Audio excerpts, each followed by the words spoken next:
সিলেটের MC college মাঠ প্রাঙ্গণ মহাসমুদ্রে রূপান্তরিত হয়ে প্রমাণ করে দিয়েছে প্রিয় আল্লামার সৈনিকেরা থেমে নাই।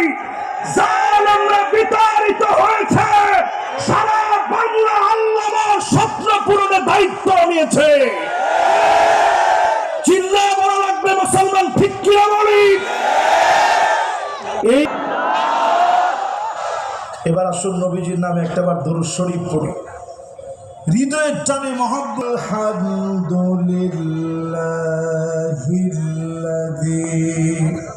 সাদাকানা সব জায়গায় যাওয়ার সুযোগ করে দিয়েছে।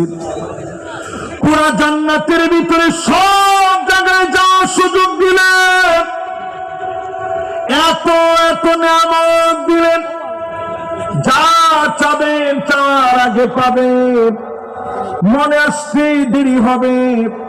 দলে দলে জান্নাতীদেরকে সেদিন যিনি খুশি বানা দিবেন তিনি কে? ফানিআমা আজরুল আমিলিন। দুনিয়ার ছোট ছোট কাজের বিনিময়ে চক্ষু শীতল করা জান্নাত যিনি দিয়ে দেবেন তিনি কে?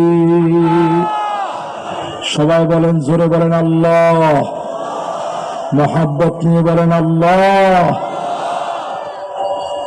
এবার একটু কল্পনা করেন ছোট কাজগুলা কি। ফানিআমা আজরুল আমিলিন। যারা কাজ করবে উত্তম প্রতিদান কতই না উত্তম হবে। জান্নাতে যাওয়ার জন্য কি কাজ করা লাগবে? হাদিসের দিকে তাকিয়ে দেখে, মিন কলবিহি আও নাফসিহি, মন থেকে যারা কষ্ট নিয়ে, আপনাদের একটু হিম্মত নিয়ে বলেন, কষ্ট হয়? আপনাদের কাছে 8টা কর্মসূচির কথা বলবো জান্নাতে যাওয়ার জন্য। জোরে কোন কয়টা? 1 নাম্বার হলো দিল থেকে ঈমান লাগবে, ঈমানের পথে পরীক্ষা আসবে, বারবার পরীক্ষা দেওয়া লাগবে। তাকে দেখেন প্রিয় আল্লামা দেলোয়ার হোসেন সাঈদী 1-2 বছর না 13টা বছর জালেমদের জুলুমের শিকার হয়েছে, ঠিক কিনা বলে? আমার নেতাদের দিকে তাকান,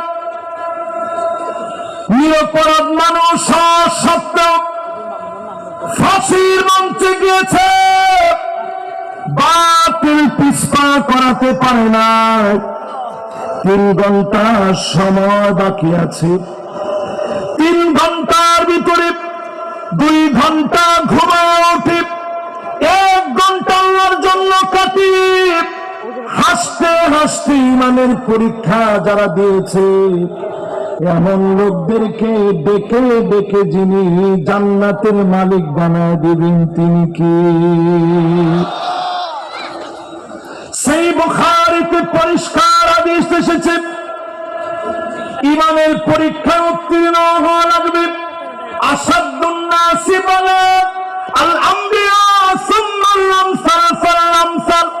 যত বেশি ঈমানদার হবে তত কঠিন পরীক্ষা হবে।